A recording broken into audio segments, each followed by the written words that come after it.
One of the most transformational, popular books in the relationship space is How to Win Friends and Influence People by Dale Carnegie. Now, there was a chapter in this book that was excluded, and this was 7 rules to make your home a happier place. And this dealt specifically with romantic relationships. In this video, I'm going to reveal what those tips are and how you can use those to attract a great guy. I'm Jason Silver, the dating coach for ambitious women, and on my channel, Attract Great Guys, I dive into male psychology, modern day dating challenges, and how you can create a deeply committed relationship with a great guy. Hit that red subscribe button and the little notification bell right next to it so you don't miss any of my upcoming trainings. Now let's jump right into it. Tip number 1 is don't nag. Now, not nagging is a pretty obvious tip, and I don't really need to go deep into it, but there is something about the principle behind nagging, which is that if you say something once, if you advocate for what you want, and you don't get it, it's not reciprocated, something is going on. Either he's not understanding you, or he's not respecting you and valuing your feedback. So there's 2 approaches here. One approach is this expectation and entitlement. Like, well, I said it, I want it, so you should do it. And I'm going to keep telling you and nagging you until you do it. That's going to be my communication tool, is reminding you, because maybe you forgot. When in reality, what you're doing is you're lowering the value of your desires. You're lowering the amount of respect that you require from your partner. And you're replacing that with a communication strategy of just repetition. Well, maybe the more times I repeat it, that's going to be the way that I'm going to get what I want. When you say don't nag, what I think the core principle behind that is value your desires enough to not need to nag, to not be with someone that requires you to repeat yourself over and over again. Instead of nagging, get down to the root. What's really going on here?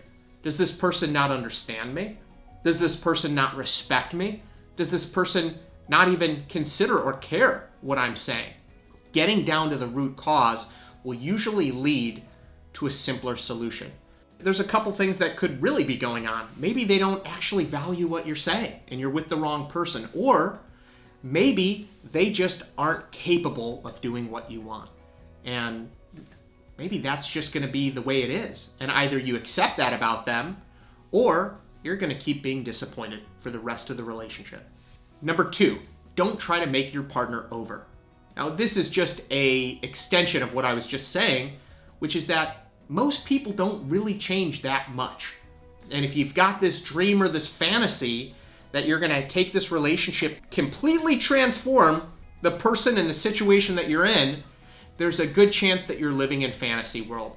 Because the one core principle here is acceptance. Accepting and loving your partner for who they are. And if you can't accept and love them for who they are, then you're most likely with the wrong partner. That's the foundation. If you can't accept them, then you're with the wrong person. Number 3, don't criticize. Now, this isn't saying that you can't let someone know that they're doing something that you don't like or appreciate or that doesn't fit your standards and needs. That's different than criticizing. Criticizing is basically pointing the finger at someone and saying, it's not my fault, it's your fault. And what that's doing is it's completely changing the power dynamic and giving 100% of the power to your partner and saying that you are powerless, that you're just this person who's perfect in the relationship and it's their fault. When in reality, criticizing someone with this kind of finger pointing doesn't do anything positive in a relationship. Again, it goes back to accepting your partner.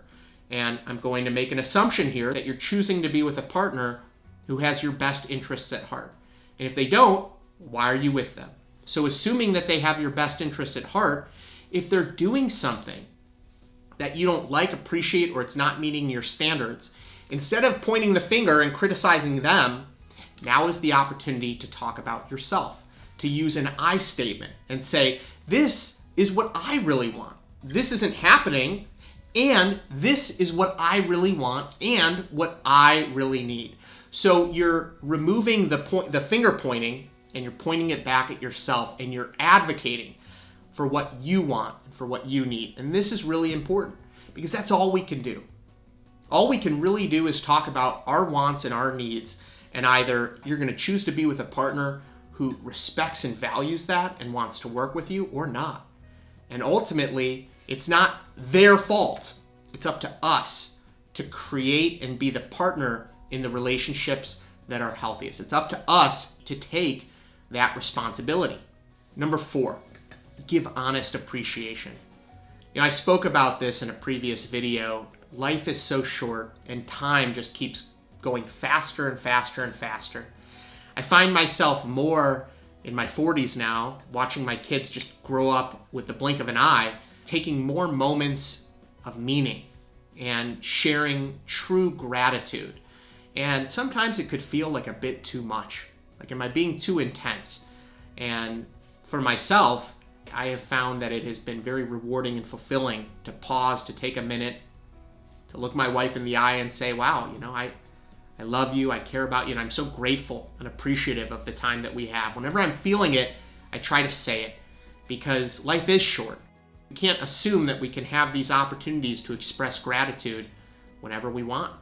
So take advantage of those moments. I encourage you, even right now after this video, if you have someone in your life that you really care about, that you appreciate, why don't you just take a minute to give them a call and let them know what you really think and how much you appreciate them. You might find that you'll be more rewarded and feel fulfilled yourself, and the relationship will grow stronger as a result. Number 5, pay a little attention. I like this because sometimes it's the real small things that can make a big impact in your day. For example, what if you just left a little note for your partner? Just like a little one, just saying, I love you and I hope you have a great day. It takes 5 seconds. But that little moment where you let someone know that you're thinking about them could really make a big impact in that person's emotions. All of a sudden they could go from, feeling sad or bad or lonely to feeling happy and grateful and appreciative.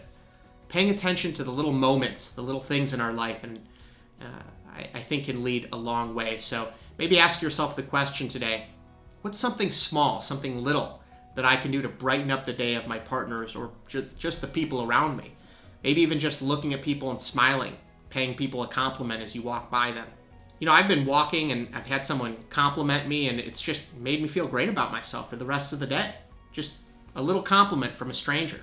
Number 6 is be courteous. I don't need to go into this. This is just self-explanatory. Be courteous. The more that we can try to be in a state of courteous and being nice, being in this giving, polite state, people like being around friendly, kind people. In fact, kindness is a universal trait that's seen as very attractive. Number 7, read a good book on the sexual side of marriage. I gotta be honest, I didn't expect this to be the 7th tip. I like it though, because a lot of people take sex for granted and they think, it is what it is. When in reality, there's a lot to learn about the opposite sex. And sex is not only an emotional and an energetic exchange, but there's also skills that you can learn. Not just energetically to be in the moment, but learning about different things that you can do to please your partner.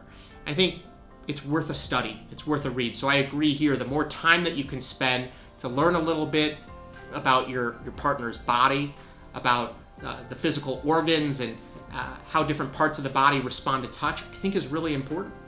So I'm not going to go into that in this video and get this totally demonetized and potentially a strike on my channel, but I will say reading a good book on the sexual side of marriage is a great suggestion.